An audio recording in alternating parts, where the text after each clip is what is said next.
let me tell you a little bit sort of about my journey and how I ended up here.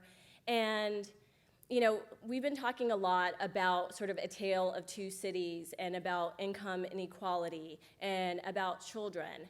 And, you know, what I was really struck by is so many of those things that we talk about happened to my family. To understand me, you have to go back and look at who I was born to.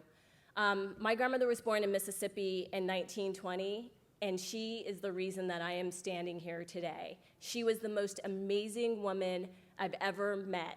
She was a lady, and she had a dignity that transcended her financial and economic situation. And she was born in 1920, the last of 14 kids. Her parents had been sharecroppers, and then they made the great migration up north for a better life to Detroit. But it was a very difficult situation, and she ended up having 5 kids and ended up working her whole life as a domestic. Before I was born, 2 of my uncles had been murdered on the streets of Detroit. One was shot when he was about 14 years old, and then he died of complications later on. And my other uncle was stabbed to death. And my grandfather, who I always thought had died of cancer, I found out actually last year, that he had been stabbed to death in a card game gone wrong. And that's the reality of the life and the family that I was born into. My mother was a single mother. She had drug and alcohol issues. My father left when I was 2 years old, and my mother had left me with him for the summer, and he called her the next day and said that if she didn't come get me, he was going to sell me. And I know.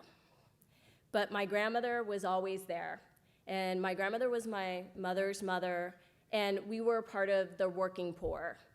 And then when I was about 3 years old, my grandmother was injured in an accident, in a bus accident, coming home from work. And it made my working poor family into deep, deep poverty. When I was about 6 years old, my grandmother decided that she was going to try to give our family a better chance. She got in a small settlement, and we moved to California with the hope that we would go west and have a new life, a new migration. But unfortunately, my mother's problems followed us. And within a few months of being there, her drug problem got worse, and her relationship with my grandmother fractured. And so my mother decided to move us from Santa Maria, which is in Central California, down to San Diego. When we got there, we were living in a hotel. She met a man, and he took all of our money. And so we went from living in a hotel to living in a motel to meeting people who were kind enough to let us sleep on their couches, to their floors, until we ran out of places to stay. And that's how we ended up in the shelter system. I was 9 years old, I was in 4th grade, and I was afraid. I didn't know what was really going on with my family. I knew it wasn't the way that it probably should be. I was afraid of the government, of being put into foster care, and we needed help. And it felt like I was invisible. It felt like my family was in such dire straits and that people didn't care about us, because I didn't know that people like you existed. I didn't know that there have been people doing this kind of work for so long who were trying to make sure that I had a chance. I'm fortunate enough to be standing here as someone who's been able to achieve their dreams, but I can't take credit for the person that you see before you. I am the legacy of my grandmother. I am the legacy of the social safety net that so many people are trying to gut. When we were in the homeless shelters, the nights that we could get a spot, as many of you know, we would stand in line. And I think people back then thought that the only people that were on the street were people with mental health issues and that they were all men. I don't think people realized that women with children were on the streets, so they kind of ignored us. So we would stand in line, and we would hope that there would be a bed, and some nights there wasn't. And the nights that there wasn't a bed, my mother would find a park bench, and she would put me on this knee and my brother on the other, and she would stay awake all night to make sure that we would be safe. The nights that we would get into the shelter, in some ways they were almost worse because we had no privacy. We were afraid of being attacked. We were afraid of having things stolen. But we were fortunate enough to have people who were serving us who would be kind to us, who would see me, who would ask me what I wanted to be when I grew up. And that meant something to me. Funny story, my mother actually met my stepfather because he was a volunteer at the mission that we used to get food at. And he won us over pretty easily, my brother and I, because he used to sneak us colored marshmallows on the in-between time. So we were easy, and I'm proud to say that they've actually been married for about 27 years at this point. You know, I love my mom a lot, and for a lot of years I was really angry at her because I wish that she had made different choices, better choices. And if you asked her today, she would say that she wished she made better choices. But she never stopped loving us or caring for us or wanting us to be safe and to have, a chance to have a decent life. She just didn't know how to do that for us.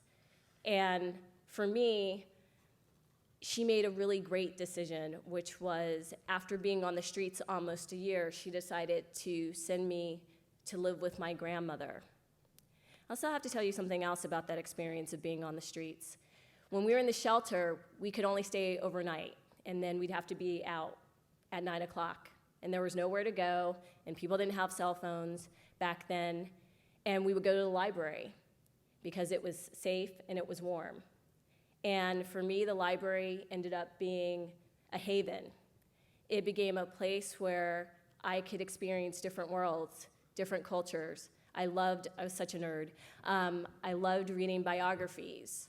I loved reading about art and travel, and it allowed me to have an escape. And that love of reading, I think, has given me so many opportunities in life. And it gave me a chance to be a big sister and look after my little brother and to read to him. And we existed like that for almost a year. A couple times, foster care caught up to us, and we'd go into foster care. My mom would get us back. Then she'd lose her place to sleep, and the cycle would start all over again. Because I think what the problem was is people were looking at just housing us, and they weren't providing wraparound services for us. They weren't looking at the trauma that we had experienced being children on the streets. When you're a kid that young, your whole foundation gets shaken. There's no place for you to be safe. I was scared of everything. I swear I was scared of my own shadow. And I didn't always feel like there was a way for me to be able to talk about that. Because when I go to the mission, I was getting fed, but my spirit was still hungry. And I still needed something more than that. And that's why I'm so excited to be here and to hear about all of the innovative programs that you're doing. The way you're not just providing shelter and you're not just providing nourishment for their bodies, but you're nourishing their spirits and you're giving them a chance. Because poverty is like a disease. It's like something that's chronically passed down from generation to generation. One of the reasons that I was poor is because my mother was poor, and my grandmother was poor, and her mother before her was poor. And that's so hard to break that cycle. It's so hard to believe that you can be the one to do something different. Has everybody gotten a chance to read that story about Dasani, the little girl who's 11 years old, who's in the shelter? That was me. I was that skinny little girl with big eyes who had big dreams for the future. And I thought to myself, who's speaking out for her? Who's speaking out not just for her, but for her family, for her parents, for her siblings? Will she make it like I was able to make it? And will she find real happiness if her siblings don't make it? I don't know what that answer is. I hope that for her, her entire family makes it. I was not necessarily that fortunate. After being in the system and on the streets for several months, almost a year, I was put on a Greyhound bus and sent to my grandmother at 11 o'clock at night. So I'm going to tell you a little bit about my grandmother. I remember getting off the bus. It was a Greyhound bus. It was 11 o'clock at night, and my grandmother hugs me, make sure I'm okay, and she looks at me and she says, "Nikki, you're fortunate enough to be born in a different America than the America I was born into. What are you going to do with it?" I'm like, I don't know. I'm 10 years old. I'm like, I don't know. And then I thought about it for a second, and she wanted me to think about it. And I said to her, I'm going to be a lawyer, and I'm going to have a lot of shoes.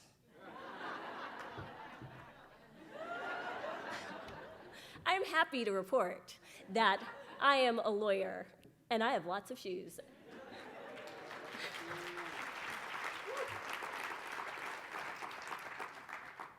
And my grandmother was the guiding force. But my grandmother wasn't wealthy. She was poor. She was disabled, and when I came to live with her, my life changed. It was stable. But you know what? We went into Section 8 housing, and she fed me with food stamps and welfare payments and paid for my health care. And you know what? She was living in senior citizen housing, Section 8 housing. So she had to hide me when she came because it was a place that you could only bring your grandchildren for 2 weeks at a time. But you know what? It wasn't just my grandmother who was looking out for me. It was a whole community of grandmothers who were looking out for me because they all claimed me. Okay, but what's funny about this story is that this was California, so not one of those other women were black. So, I kid you not, a couple weeks, I was Nikki Wong. That was my favorite. I was Nikki Lopez. I was Nikki Garcia. And you know what? Don't try to tell Mrs. Wong that I didn't look like her.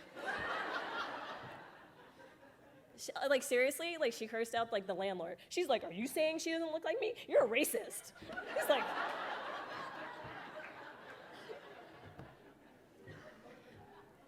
And that's the thing.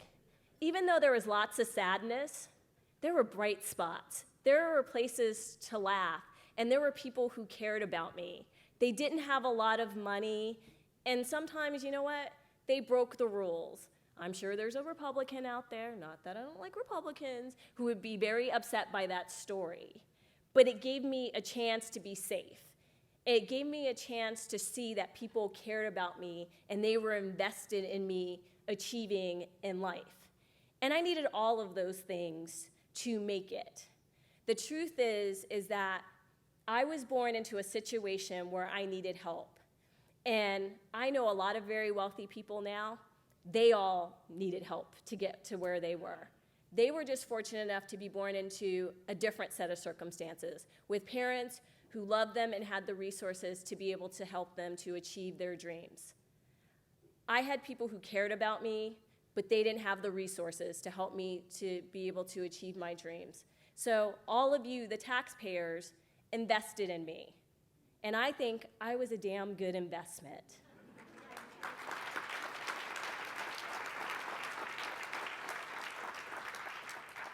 And I think that is the message that is important to talk about, that this isn't about charity.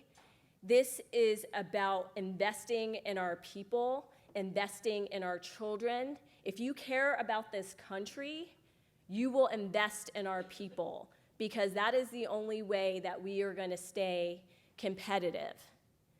You know, I travel around, I've been fortunate enough to travel around the country to be able to share my story with a lot of different audiences. And, you know, a lot of Republicans try to claim me because they say, "We love your story, you pulled yourself up by your bootstraps." And then when I start talking about the social safety net, they don't love me quite as much. But I talk to them in the language of investment. I talk to them in the language of business. I'm a tax lawyer, my clients are businesses. And one of the things that I tell them is that I know what a business value is by how they spend their money, by looking at their spreadsheets.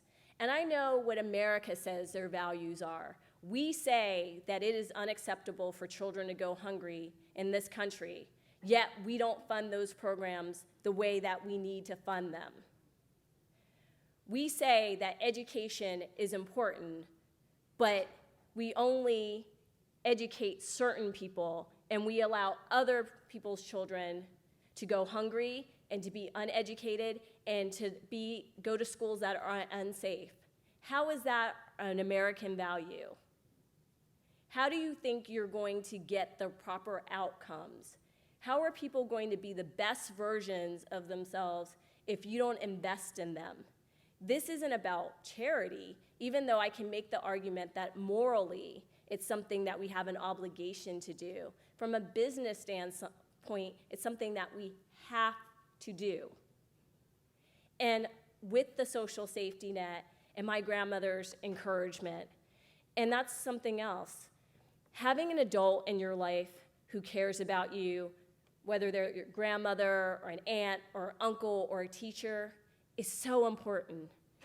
My grandmother believed in me when I didn't believe in myself, when there was no reason for me to believe in myself. When I got off that bus from her, I was so traumatized. I had nightmares. I had problems going to school. I didn't feel like I had a place to belong. I remember having so much shame when I would go to the grocery store with her and she'd pull out the food stamps, because it was old school with the colored money. And my grandmother refused to let me hang my head, because she said there was no shame in being poor, but being poor of character, and that she wanted me to remember what this felt like. And she said, never apologize for accepting help when you need it. But she's like, I want you to remember what this feels like, and when you're an adult, make different choices so that you don't have to be here in this situation. But she's like, I'm never going to apologize for feeding you. And that's who I come from. And you know what? So I proudly proclaim I was a welfare baby. And you know what? I'm pretty damn fabulous.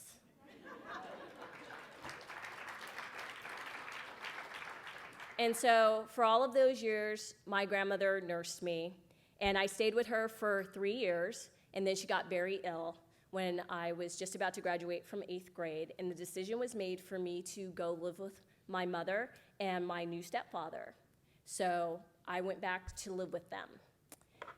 When I went to live with my grandmother, my brother was put into foster care. And so while I was in the bosom of a family member who loved me and cared for me, my brother was put in the foster care system. And it made him somebody different than he had been when we lived together as a family. And it's something that I don't think he ever really recovered from. When I went to live with my mother as a freshman in high school, it was almost the most perfect year of my life. They were apartment managers, and there were lots of cute college boys. So as far as I was concerned, it was sort of the perfect life. And at one point, they tried to bring my brother home to live with us, and he chased me around with a knife. And so he had to go back into the system. And after a year, my mother and my stepdad lost their job, and we ended up homeless again. So I got bundled back into the car and driven back to my grandmother. And my grandmother moved her Section 8 again, so I could go to high school in San Diego where I'd started, so I could finish. I don't know how she made sure that I always had enough to, eat and money for activities. I was a cheerleader. Does anybody have like those old school grandmothers where they used to pull like money out of their bra? Like they used to save it? So I used to think that there was just money in bras. Except my grandmother was a lot bustier than me. So you can imagine my surprise the first time I got a training bra and there was no money in it. But somehow she would always find a way to do what it was that needed to be done for me. So if it was money for a cheerleading uniform, out came the bra, and I would have money. And the most important thing that she did for me, besides give me stability, she set expectations for me. And at some point, you're going to hear lots of all of the great things that my grandmother said to me. But she said to me that she knew that I was going to one day do something really, really great in life, and that she believed that I was going to be successful, but that I was not going to be judged by the success that I had, but by the success that I helped other people to achieve. Because she taught me the importance of service. And no matter how little we had, we always shared it with someone else. Because my grandmother taught me that that's what people do. That's what family does. That's what a community does. And that's how you make the world a better place. That I wouldn't be judged by how much money I had in my bank account, but how much better I made the world. And for that, I'll always be thankful, because that is one of the best lessons that I ever learned. And, I did well.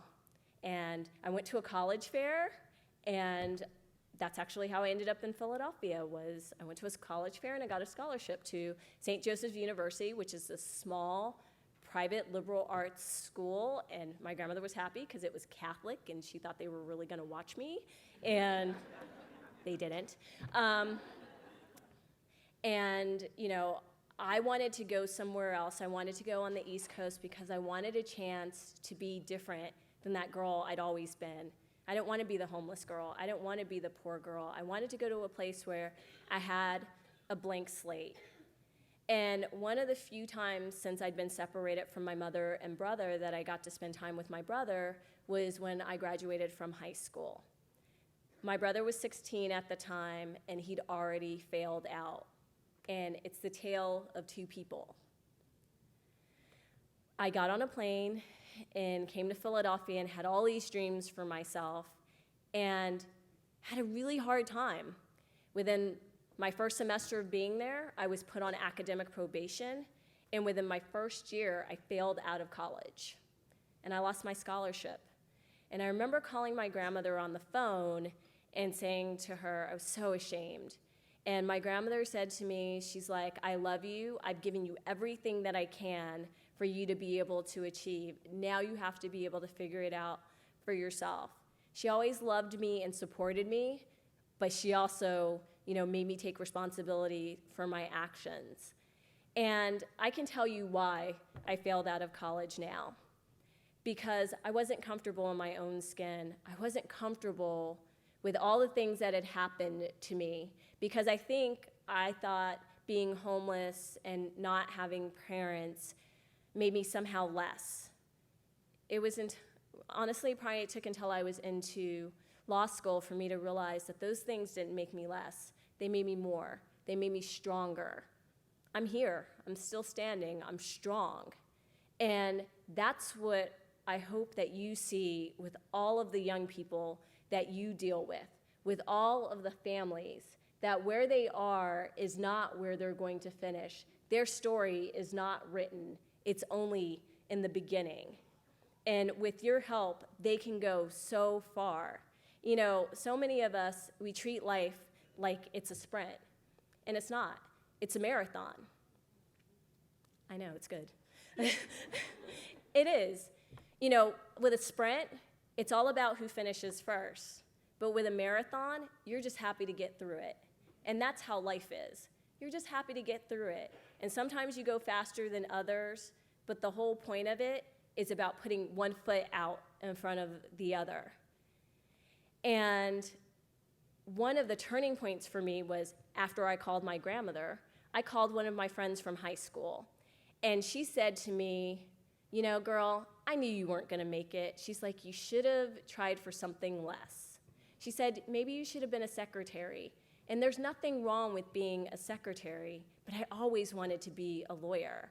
And in that moment, I said, you don't know me. You don't know what I'm capable of. And I determined in that moment, I didn't know how I was going to do it, but I was going to go back to school. So I actually pulled out that one ads and found a job as a live-in nanny for a white couple on the main line, which is a very fancy suburb in Philadelphia. I was basically living in a motel at that point, so my third time being homeless. And they hired me, even though I really couldn't cook at all. I still can't cook. No, seriously, you want to know how little I could cook? They had a 3-year-old son, and I didn't know how to put the cheese in the macaroni and cheese. Like, seriously, it was pretty sad. But they saw something. I know, it's terrible. I actually spoke at like a food conference a couple of months ago. Go figure. But they took a chance on me in that time period. And they were lawyers. The mother was the head of the ACLU for Pennsylvania, and the father was a law professor at Villanova. What are the odds of that? Like, seriously, what are the odds of that? That my dream was to be a lawyer as a kid and that I would answer this ad. And you know what? They said, we think you're smart. We're going to work with you. We want you to go back to school. And they did. They made sure that they were home every single night at 6 o'clock so their nanny could go to college. Who does that? I can tell you now as an attorney, it's hard to be home by 6 o'clock. And I don't know very many people who would do that to make sure that their nanny would have a chance to get an education. And I'm actually still in touch with them. That was 20 years ago, almost. Yeah, let me see. So it was 1994. So it was almost our 20th anniversary will be this summer. And Ben, their son, was 3, and I went to his college graduation in May from Emory. Can you believe it?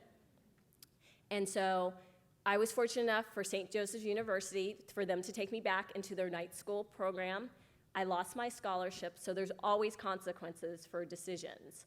So I lost my scholarship, started all over, and in 1998, I graduated with my bachelor's degree in business, and then I went on to law school in 2000, and in 2004, I was the first person in the history of my law school to graduate with a law degree, an MBA, and an LLM in tax at the same time in 4 years.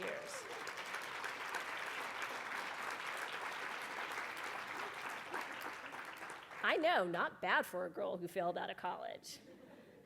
But I do say, you know what? It's not where you start, it's how you finish. And I didn't realize the statistics, but statistically, it was more likely that I was going to fail out of college.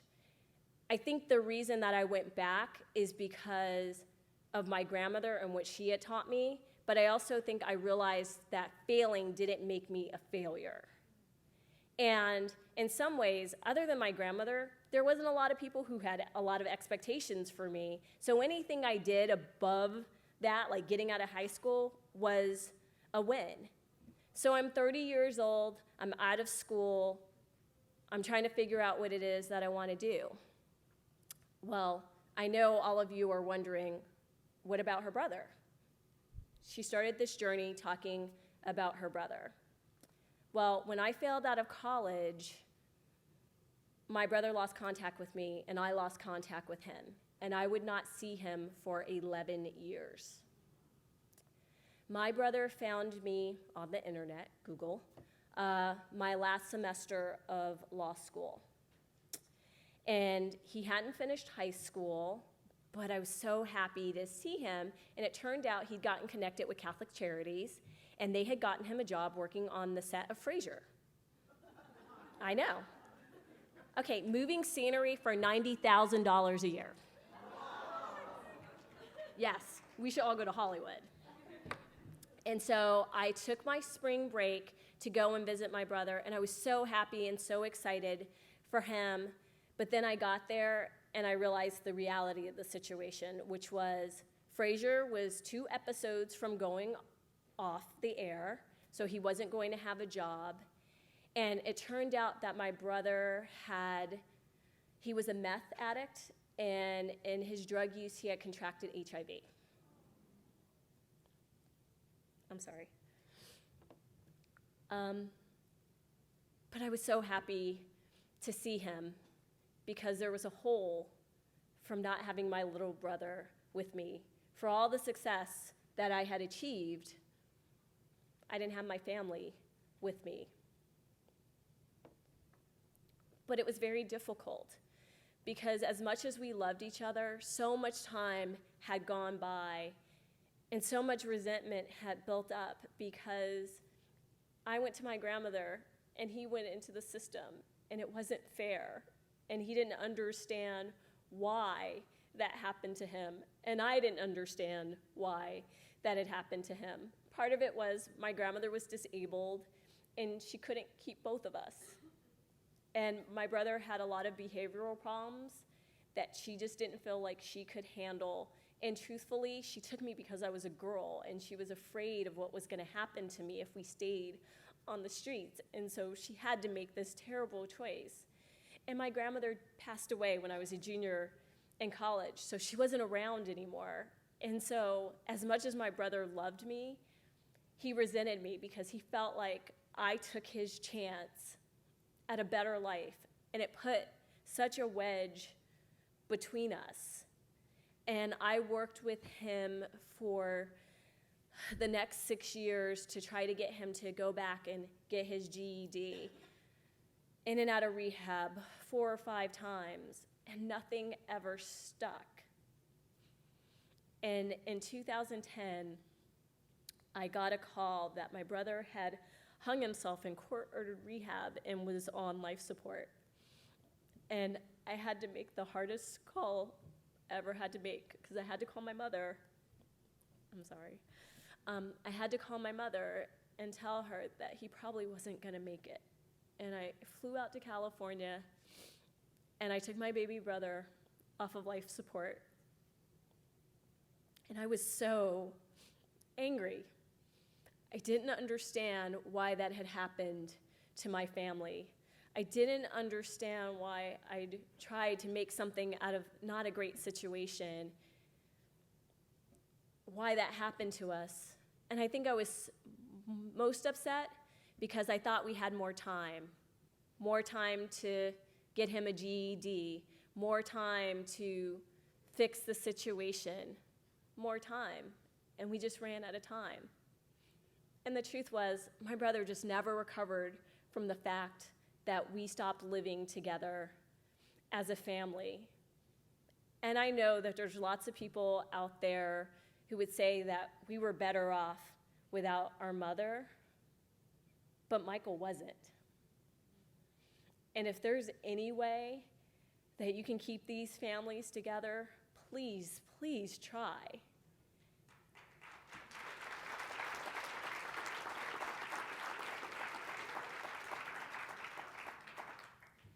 And my brother's death is actually part of the reason that I'm here, because I knew that if I didn't do something positive with that anger, it could undo all of the good that I'd been able to do for myself. But most importantly, I didn't want my brother to just be a statistic. And I realized that he wasn't the only one, that as lucky and fortunate as I was, that there were so many people who had outcomes like my brother did. And I'd gone to so many schools and talked to so many kids and was so excited about being a lawyer. And I realized that it was so much more fundamental, the conversation. It wasn't about what I ended up doing with my life. The point was I had a life. That the choices that are made for some of these young people isn't the choice about whether you're going to be a lawyer or a doctor or a secretary. It's about whether you're going to have life or death. And I wanted everyone to know my brother and to know all the countless people that we think are a statistic, all the people that we accept as part of the system, as part of the problem with poverty. But you know what? They're not a statistic. They're somebody's son. They're somebody's brother. Somebody loves them. And most importantly, it wasn't just something that was sad for my family. It was sad for all of us, because I think I'm a bright, talented person, but not nearly as bright and talented as my brother was. And that's a loss for the world. There are millions of kids that are in the shelter system.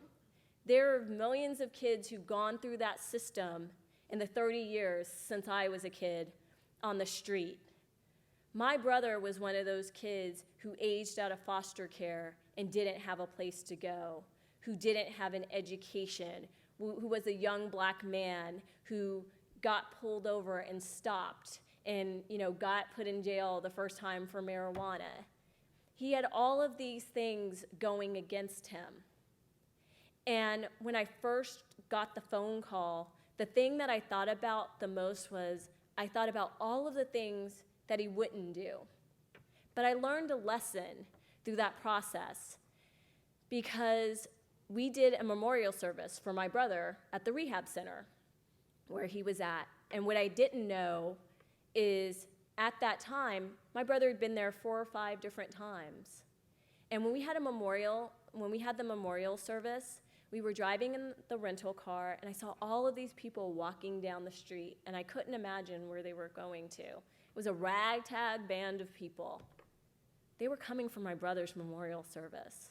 It was 75 people. And we sang songs, and people wrote poems, and they shared their stories about my brother. And even though I'd been a homeless person, I wasn't anymore. And I forgot what the value really was. That my value in my brother wasn't what degree he had or what job he had. His value was he was a person and he mattered to people. He mattered to all of those people.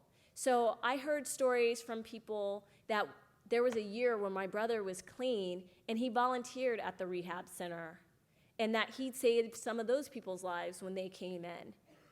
I remember one specific story where the person was close to committing suicide, and my brother hugged them and said, "This too shall pass." And it made me so proud of him. And it made me sad that he hadn't lived this long, full life that I'd wanted, but he lived a full life, and he mattered. And that's all that all of us can ask. And I have to tell you, I know quite a few lawyers that we couldn't get 75 people out to mourn.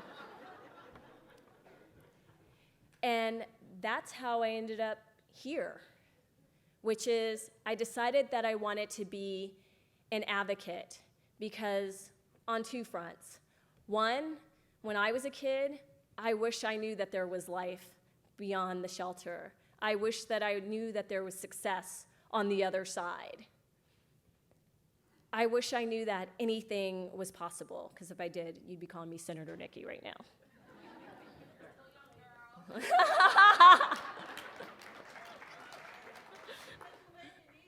Oh, thank you.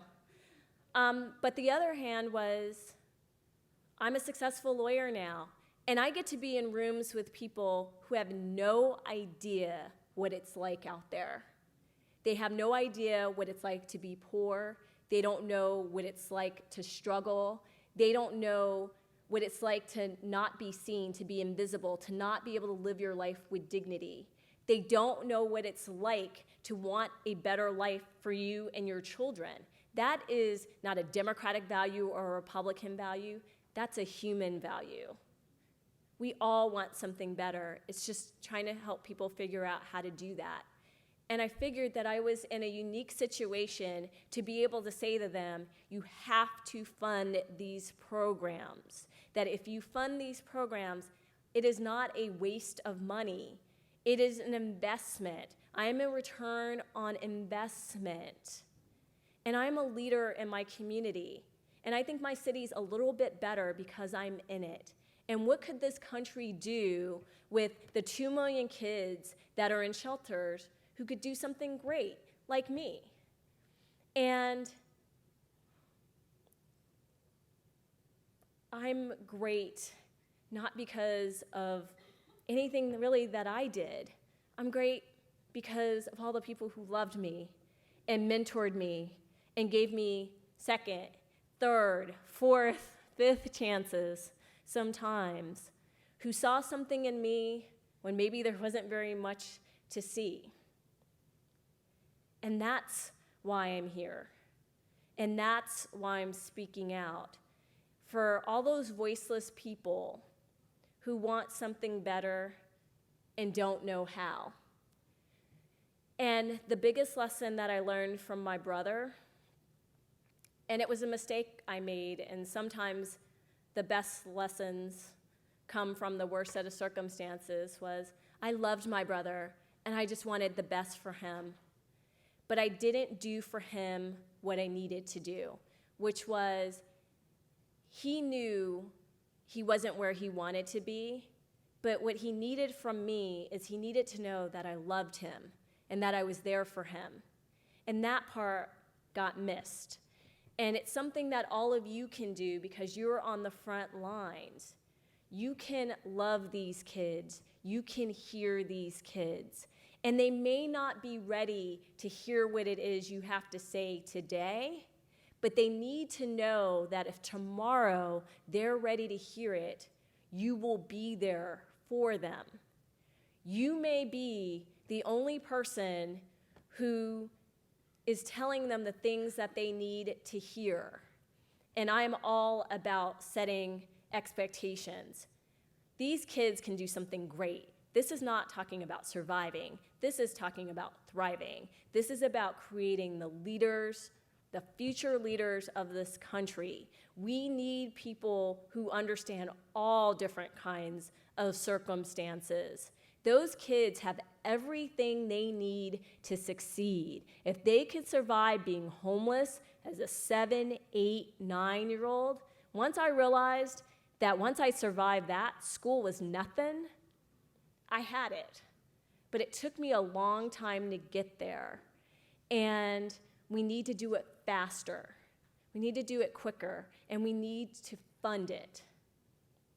And so I know you guys do God's work. You're there every single day. And I get to come here and look cute and tell you my story, but I'm not there every single day.